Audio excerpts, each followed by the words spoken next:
Good Monday morning. So far, Tesla is bouncing around break even. Up a bit, down a bit, up a dollar, down a dollar. Right now, last time I checked, it was up like 3 cents.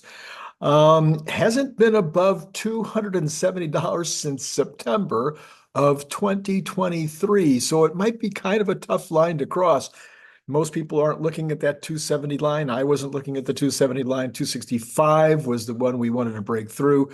But it is pretty amazing that we have to go back to September to get to 270. Markets are up this morning quite nicely with oil and natural gas just off a cliff, just dropping like crazy. And bond yields continue up. That's as crazy as the oil prices. Anyway, Musk is raising his profile among those on the right, with praise coming from Trump on the Rogan show, and then in every single stadium, including Madison Square Garden last night, where they had 18,000 in the stadium and another 60 or 70,000 outside the stadium. Then Musk himself is drawing huge crowds when he's putting on these stadium events and talking to these crowds about his vision of the future. You think this could potentially maybe increase sales of Tesla with a huge increase in favorables from the right wingers and the conservatives that have not been in his fan base in the past? Maybe it could even bring in more investors. Well, somebody you know very, very well, if you are a regular on this channel, has been saying that for, I don't know, 18 months, maybe longer, that Elon has had the liberals in his camp. They all loved him and bought his cars early, but that it was harder to sell the conservatives because they saw the vehicles as being green, and they were being forced to buy them, and this is a negative. Okay, but I think maybe Elon has overcome that now, so we might see that we would be doubling the TAM if the conservatives were invited to the party. And I think at this point, the conservatives have a completely different opinion about Elon Musk today than they did just a couple of weeks ago. Sometimes you're just out there all by yourself, and you're going to see other places where I'm out there all by myself, because, I do from time to time beat or, have a slightly different drummer's beat going on in my head. All right. Anyway, Colin Rush says this morning, he's the Oppenheimer guy. He was on CNBC. He says people are giving more credibility on the autonomous potential. When he says people, he means the investing community that he's a part of. And so, the autonomous thing is getting closer, and he believes it. He says half of the value right now that we're seeing in the stock at $270 a share is AI. He says he'll only give about $120 value to, making steel products like automobiles. He'll give about $30 to energy. So he gets about $150 between those two by discounting from what he anticipates will be future sales. Now, he's not doing this based on low numbers. He thinks that even without a $25,000 car, volumes, he can easily see 3 to 4 million vehicles. How about that? He's beating to a slightly different drummer too than most you hear. Sawyer Merritt is reporting that Canaccord has raised its Tesla price target to 298 from 278. And this is their second price target increase in the past 5 days. And of course, they have a buy rating. So the quote is, "We see Tesla stock as poised to outperform, given number one, the accelerating trends in its profit and loss statement. Number two, potential for growth outperformance relative to its Mag 7 peers starting in 2025. And three, favorable technical outlook. Without upcoming new products in the first half of 25, Tesla is a near to medium term product cycle story. Longer term, Tesla also has a generational set of growth opportunities ahead, including EVs, autonomy, AI, energy storage, and robotics." I'm concerned or curious about what they mean without upcoming new products in the first half of 2025. What? Or does he mean even without? I don't know what he's talking about there. We've got in my opinion, There's some confusion out there, Elon. Would you like to straighten it out? Is there going to be a hatchback? Is there going to be some kind of additional vehicle coming on the Model 2, Model 3, the Model 3, Model Y line, or is there not? And of course, I think everybody knows there's going to be a Juniper. All right, so that's two products coming in the first half of 2025. Fortune magazine says this morning, early Thursday, the morning after the earnings report, Bank of America reiterated its buy rating and lifted its price target to 265 from 255. We're already past that. By the market close on Friday, shares had already blown past that higher view, finishing up 3.3. All right, still, the quarter three earnings numbers were so strong that Bank of America also boosted its profit forecast for full year 2024, as well as 2025 and 26. Analysts also highlighted the bullish comments on their earnings call, such as production growth of 20 to 30% next year, presumably backed by a new EV model. See, everybody's got a different opinion here. Prospects for autonomous cybercab, improvements in the full self-driving assistance feature, lower costs for the 4680 battery, and upside potential for sales of regulatory credits. You see, these things are starting to come in to the mainstream thinking now. The bottom line was that Tesla is charged up for their next wave of growth, B of A wrote. Barron says this, Tesla stock hasn't closed above 270 since September 2023. I guess that's where I got it. One thing helping shares is price target boost from Wall Street. Sunday, brokerage firm Daiwa raised its target price for Tesla to 285 from 225 and maintained a hold rating on the shares. Also on Sunday, Canaccord analyst George Gianrikas, that's not how you pronounce it, raised his price target on Tesla stock to 298 from 278, and he rates shares a buy.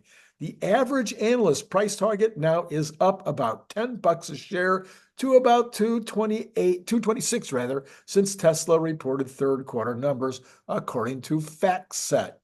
Gary Black. Now, you know who Gary Black is. If you don't, Gary Black is he has a small fund. He has been on CNBC from time to time. He's a regular on the X and somebody who's been on this channel, and I respect generally his thinking. All right. He says he's raised his Tesla 6 to 12-month price target to 300 from 270 based on his 2030 adjusted EPS of $16 a share. He increased that from 15. He has a PEG multiple of 1.5 and expects long-term EPS growth of around 25%. Wall Street analysts continue to boost Tesla's full year 25 earnings and price targets to reflect full year 25 auto gross margins and delivery growth. And he says his Tesla adjusted earnings estimates are now full year 24 at $2.40, and Wall Street's at 238. Full year 25, 360. Wall Street at 322. And of course, I posted mine yesterday, and I came out at about 425, I think, roughly. So I'm higher, but I think my numbers are really justified. The average Tesla Wall Street price target is now 227. It says Gary Black, the $42 share discount between Tesla price and price target is approaching the largest discount since June 2023, suggesting further price target increases as analysts update their earnings and valuation models.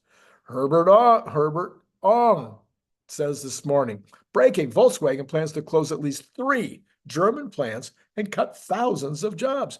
Volkswagen plans to shut at least 3 German plants, axe tens of thousands of jobs, and slash pay by 10%. Slash pay by 10%.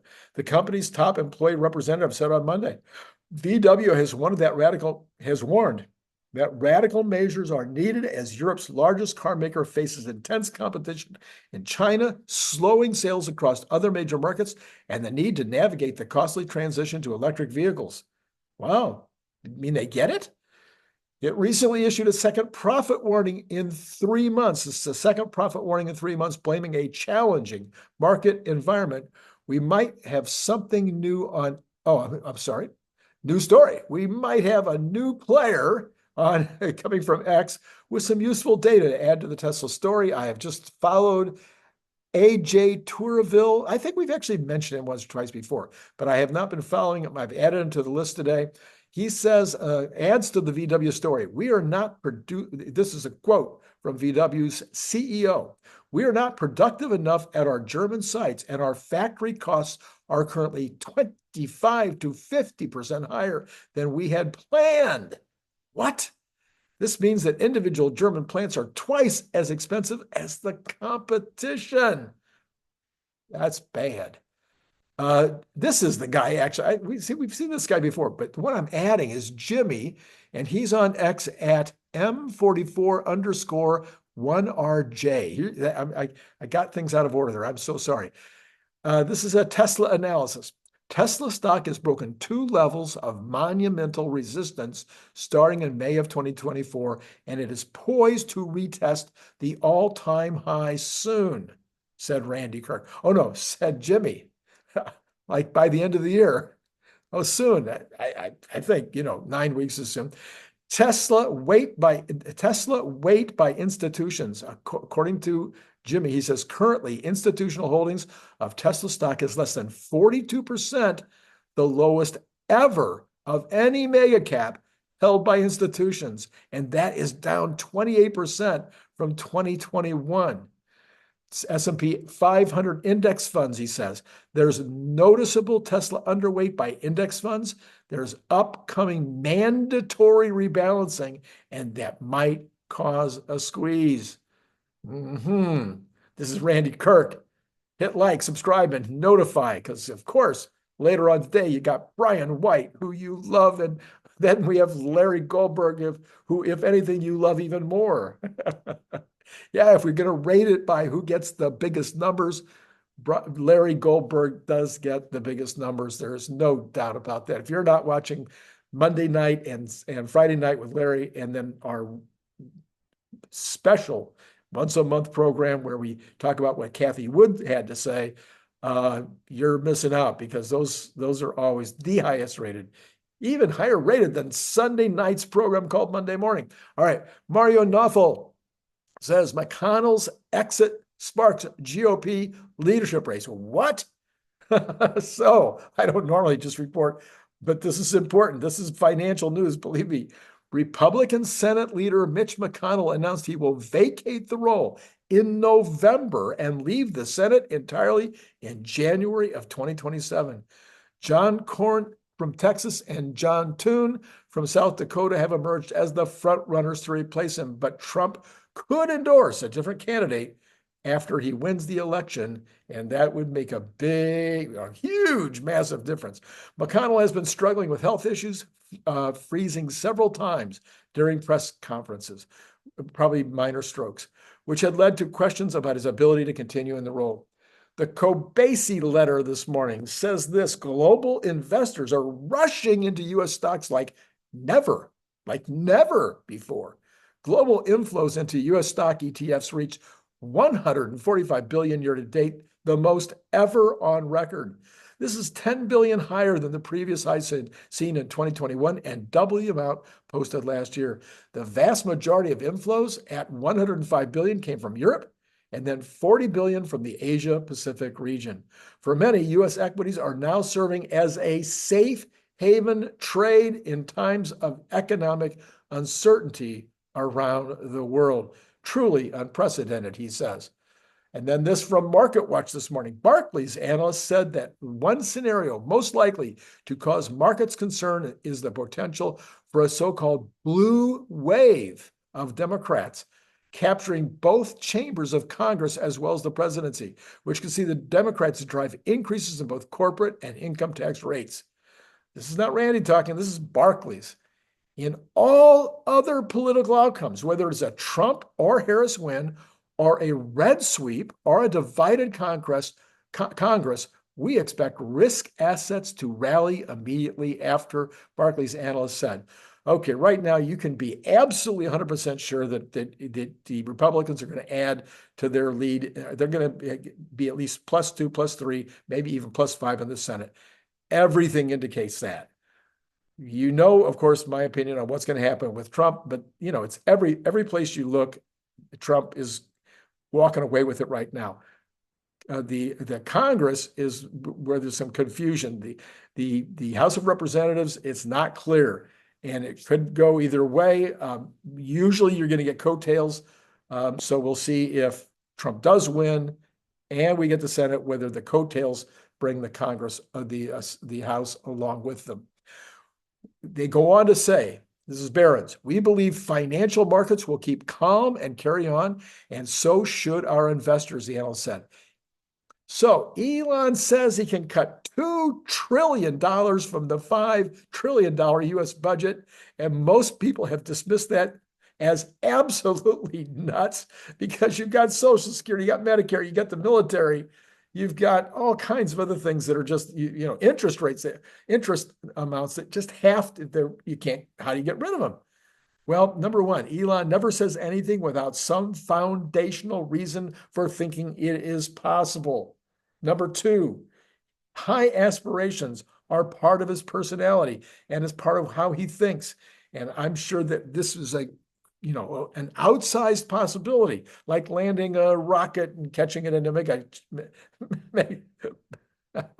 anyway, and number three, I've been thinking about his prediction all night. I think that maybe there's a real possibility it could be done, and I'm going to throw out a few ideas on this. I would like him to throw out some ideas, but in the meantime, I'm going to throw out some ideas. All right, this is from Global Markets, Global Market Investor, Global MKT Observe, OBSERV, no E. Okay, we've quoted him many times before. He says, markets believe the Fed is bluffing with the rate cuts. 10-year and 2-year Treasury yields have skyrocketed since the Fed cut rates by 50 basis points on September 18th. Is the market pricing in a better economy or higher deficits? Is the Fed trapped now on yields, or will yields plummet after another cut? So it's a good question because bond yields are up again this morning. Okay, let's go ahead. Take a look at where the markets are. Well, since this show started, Tesla is off to the races, up $3.35 to $272.54. Maybe 300 is going to be sooner than we thought. Now, you recognize this week is going to be wild. What with all the employment information, the PCE, all kinds of other reports coming out this week, and 5 of the 7 5 of the Magnificent 7 reporting this week. It's a wild and crazy week. So, 300 is possible and 220 is possible, but not nearly as likely. I'm pretty sure we will never be under 265 again. Don't absolutely quote me on that, but I don't think unless something happens big time in the economy, I don't think we're ever going to see anything under 265 on Tesla. That's just me.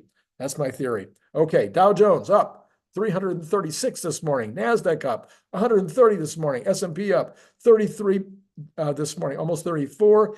All the Magnificent 7. I'm sorry, that's not true. NVIDIA's down 6 cents. But all the rest are up, and generally speaking, pretty nicely. And then we've got the Cathie Woods.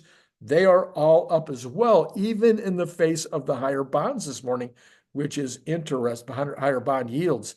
So there you go. That is the percentages are Dow up 0.8, NASDAQ up 0.71, and S&P up 0.58, Tesla up 1.13. And dropping a bit from that $3. All right, let's see. Let's go ahead and see where those bonds are as of now. A little bit better than they were a minute ago. So we're sitting right about 4.25% right now. And I have a feeling that's kind of the number. Maybe for the rest of the week, we might be right around this 4.25, depending on what happens Tuesday, Wednesday, Thursday, and Friday as all these reports come in. I'm telling you, who knows where the bonds can end up? We could end up back at 4.5. We could end up under 4 based on what happens this week because, the Fed makes a decision a week from Thursday. And, I'm not 100% sure they're going to cut 25 basis points. All right. So then we've got the 10-year is up 2.2 basis points. The 2-year is up 2.2 basis points. The 3-month is actually down and the 2-month is unchanged. So what we've got again is that inversion is collapsing as the 10-year moves up, not as a result of the other ones necessarily moving down, which was predicted by many of the pundits who we follow on this channel. All right, so let's go ahead and look at oil because that is one of the big stories of the day and potentially is impacting other things that are going on like the stock market. But you got oil down $3.88. That is 5.45%. That's on roughly the same on Texas Intermediate and Brent. And you've got Texas Intermediate now at 67.88. You've got Brent at 72.11 and natural gas down 8%. You can't make this stuff up. It's 8% down to $2.34. That's still a, most people consider that to be a good number for natural gas, but 8%. Gold is not, the headline says it's retreating, but it's actually up 80 cents at 27.55. Silver up 0.34% at almost $34, which is kind of where it's been. Copper down 0.11% at $4.36, kind of where it's been. And the dollar is up against both the Japanese yen up 0.43% and the euro up 0.27%. The Bitcoin is up 1163 this morning at 68,844. And that is what the markets are doing. So yesterday I did part 2 of a 2-part series where I predicted that EPS that I just mentioned a minute ago of around, I forget, $4.30, roughly speaking, in that ballpark. If you want to see how I got there and then give me some commentary on why you think I'm completely wrong, I'm going to put up both part 1 and part 2 of that commentary. I think it's worthwhile. I could be wrong. It's a very simple system that I've used to come to these numbers, and I'm higher than Gary Black, and I'm higher than the street, but I think the street and Gary Black will start to move up towards that number when they really start plugging in Elon's 20 to 30% increase. It's kind of hard to get away from that number. And then on energy, maybe I'm a little higher on energy too. I don't know, but not crazy high. So anyway, take a look. I'll put those cards right here. I'll put both cards. They might be out of order. Number 1 first and number 2, I don't know, because sometimes I do that. Anyway, and then we're going to have, what else? Oh, later this morning, you got Brian, and then you got Larry. And let's go ahead and look back one more time at because Tesla is moving a lot this morning, a tremendous amount of movement. We are now only up $2.28. That's still a fine number this morning, but it has been down $2. It's been up to just about, probably not quite $2 down earlier this morning, and now it's up 228, but it was up 3. Lots of action on Tesla today. What will happen today? We need it to close. I'd like to see it close above 275, wouldn't you? I'm going to make that my guess. Nothing to do with any analysis, okay? Just a plain old guess. Sometimes it's just fun to do that. This is Randy Kirk. It's been great talking to you.